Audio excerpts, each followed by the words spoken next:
ഓം സുഭാഷിതം. ഓം നമഃ ശിവായ. ഓം ഇന്ദ്രിയമാകും കുതിരകളഞ്ചിനെ ഓടും മതയാനയാകും മനസ്സിനെ പൂർവജന്മ കർമ്മവാസനാശക്തിയെ സാരഥി ബുദ്ധിയാം കൃഷ്ണനാൽ കെട്ടണം. ചിത്തത്തിനെ ശിവരൂപത്തിൽ നിർത്തണം. ധ്യാനിക്കണം മനം ശാന്തമാകും വരെ. ധാരണയാണിത് മോചനം നേടുവാൻ. ധ്യേയത്തിൽ ചിത്തമുറയ്ക്കുകിൽ സിദ്ധനായി. പ്രാണായാമങ്ങളെക്കുറിച്ച്, അഷ്ടാംഗയോഗത്തെക്കുറിച്ച് ശ്രീകൃഷ്ണനോട് ഉപമന്യു ഉപദേശിച്ചു കൊടുക്കുന്നതാണ്. ഇന്ദ്രിയങ്ങൾ, പഞ്ചേന്ദ്രിയങ്ങൾ അത് കുതിരകളെ പോലെയാണ് പിടിച്ച് കെട്ടണം.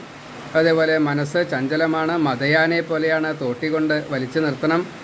പൂർവജന്മകർമ്മ വാസനയാണ് ഇപ്രകാരത്തിൽ പോകുന്നത്. അതിനെ സാരഥിയാകുന്ന ശ്രീകൃഷ്ണ